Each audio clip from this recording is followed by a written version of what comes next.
Assalamualaikum warahmatullahi wabarakatuh. Apa kabar anak-anak? Sehat? Nah, semoga kalian selalu dalam lindungan Allah Subhanahu wa Ta'ala. Pertemuan kali ini yaitu kita akan membicarakan tentang dinamika kependudukan di Indonesia. Sebelum belajar, mari kita bersama-sama berdoa terlebih dahulu.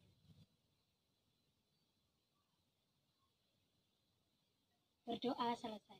Materi kali ini adalah tentang dinamika penduduk di Indonesia.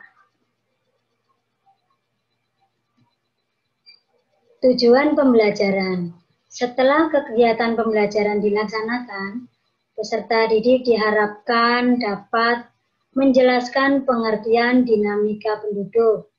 Yang kedua, menyebutkan faktor-faktor yang mempengaruhi dinamika penduduk. Yang ketiga adalah menjelaskan kondisi kependudukan di Indonesia. Pengertian dinamika penduduk. Dinamika penduduk ialah suatu perubahan keadaan atau jumlah penduduk pada suatu wilayah. Perubahan-perubahan tersebut dapat dipengaruhi oleh 3 faktor, yaitu faktor kelahiran atau naturalis, yang kedua kematian atau mortalitas, yang ketiga adalah perpindahan atau migrasi. Yang pertama, jumlah penduduk. Jumlah penduduk bisa diketahui melalui sensus, registrasi, dan survei penduduk. Indonesia memiliki jumlah penduduk yang sangat besar. Berdasarkan data kependudukan dunia, tahun 2015, jumlah penduduk Indonesia menempati urutan keempat di dunia. Yang pertama adalah Cina, yang kedua India, yang ketiga Amerika Serikat, yang kelima Indonesia. Yang kedua adalah persebaran penduduk.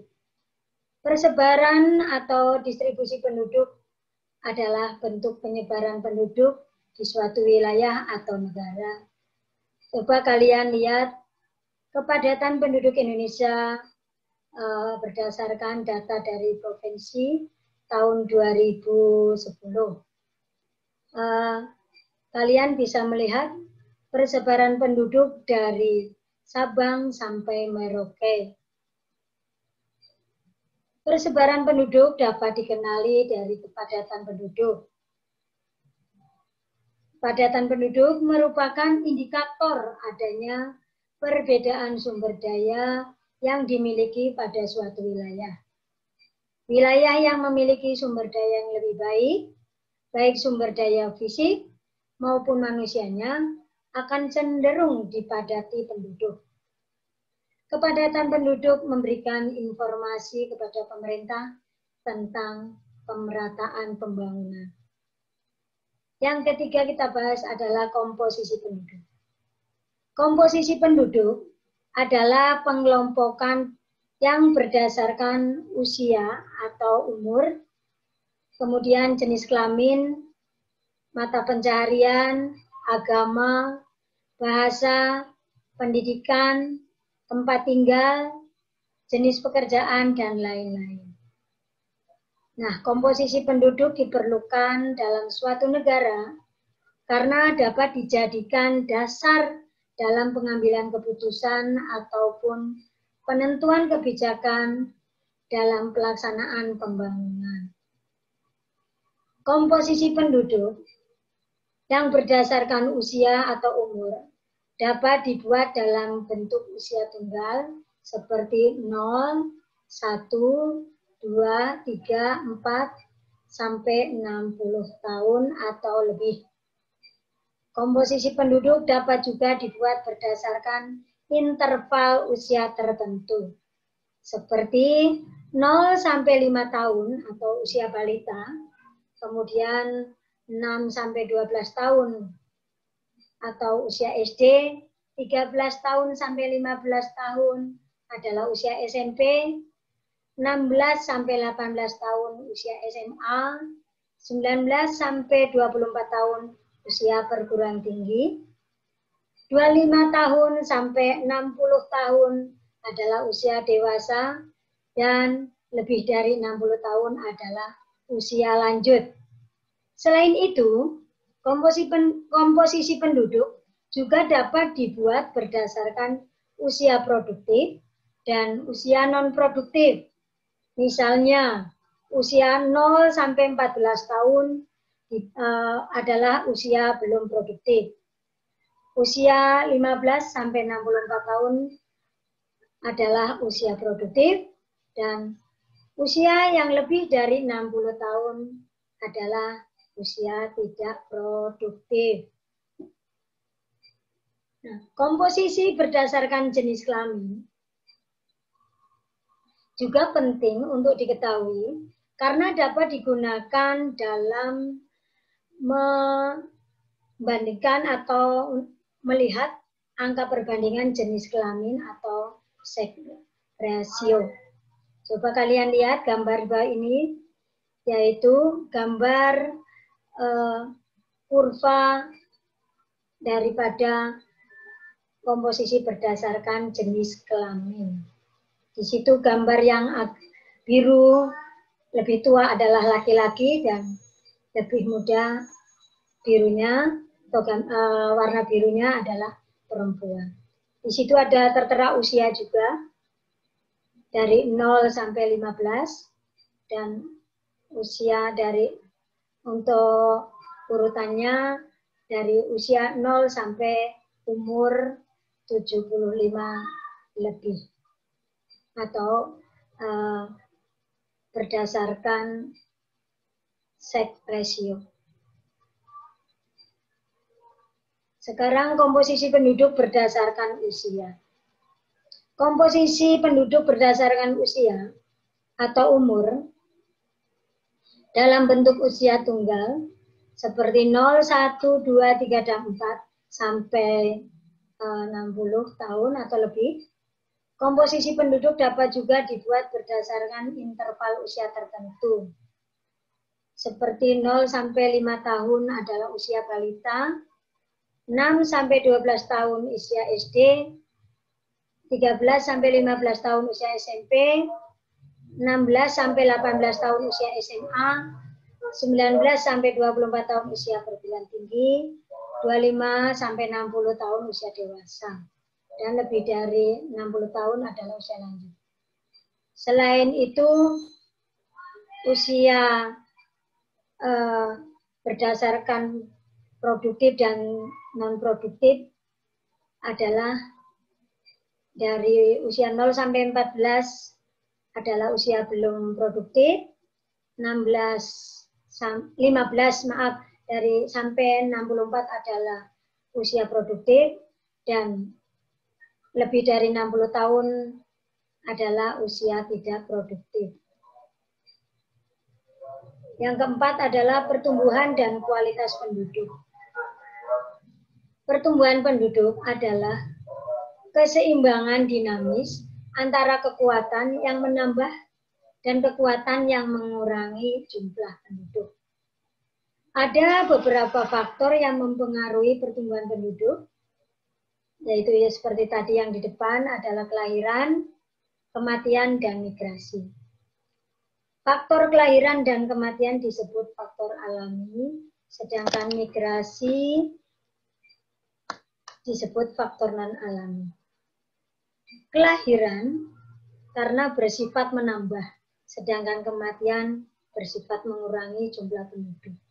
Sedangkan migrasi yang bersifat menambah disebut migrasi masuk atau imigrasi, sedangkan migrasi yang bersifat mengurangi disebut migrasi keluar atau emigrasi. Nah, masalah kependudukan di Indonesia dalam hal kualitas penduduk adalah masalah dalam kemampuan sumber daya manusianya, di mana kemiskinan dapat mengakibatkan atau dapat diakibatkan karena rendahnya tingkat pendidikan. Pertumbuhan dan kualitas penduduk.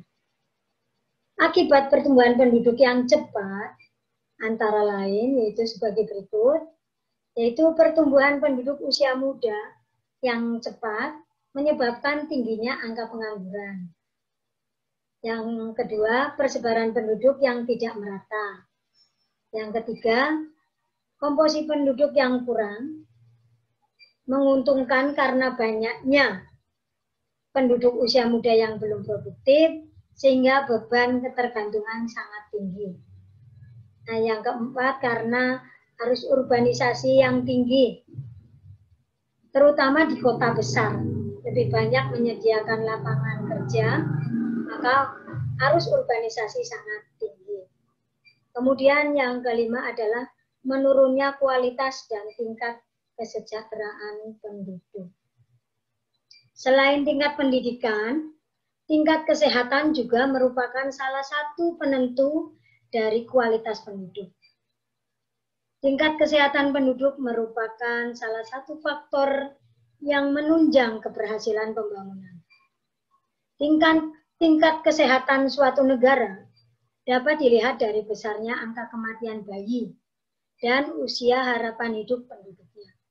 Hal ini terlihat dari tingginya angka kematian bayi dan angka harapan hidup yang lebih rendah dibandingkan dengan negara-negara maju. Yang kelima sekarang adalah keragaman etnik dan budaya. Keragaman merupakan suatu kondisi pada kehidupan masyarakat dalam suatu negara.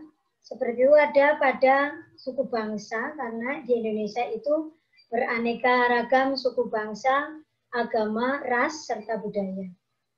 Keragaman yang ada di Indonesia itu sebenarnya memang merupakan kekayaan dan keindahan bangsa Indonesia. Karena Indonesia merupakan negara kepulauan yang penuh dengan kekayaan serta keragaman budaya, ras, suku bangsa, kepercayaan, agama, bahasa daerah, dan masih banyak yang lainnya. Meskipun dengan keragaman budaya, Indonesia tetap satu. Sesuai dengan semboyannya, Bhinneka Tunggal Ika. Yang artinya, meskipun berbeda-beda, tetapi tetap satu juga. Atau satu jua.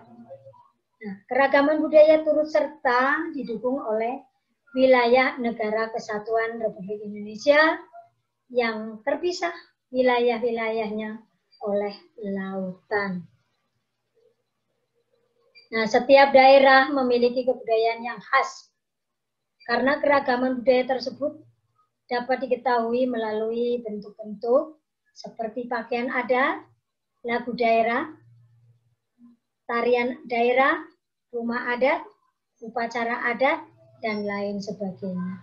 Coba kalian lihat contoh gambar rumah tongkonan dari Sulawesi Selatan dan rumah adat dari NTT, betul NTT. Nah, kemudian kalian lihat baju adat Sulawesi Selatan dan baju adat Sumatera Utara. Ini semua adalah merupakan hasil kebudayaan daripada masyarakat atau kekayaan budaya dari masyarakat Indonesia. Nah, tugas setelah kalian memahami materi pembelajaran ini, kalian mengerjakan tugas, lihat buku paket halaman 49 dan 50, kerjakan di buku latihan, kemudian kirim melalui WA Group IPS kelas 7. Sekian dulu pembelajaran kali ini, semoga bermanfaat bagi kalian semua dan kita akan bertemu ke dalam pembelajaran selanjutnya. Terima kasih. Wabillahi taufiq wal hidayah. Wassalamualaikum warahmatullahi wabarakatuh.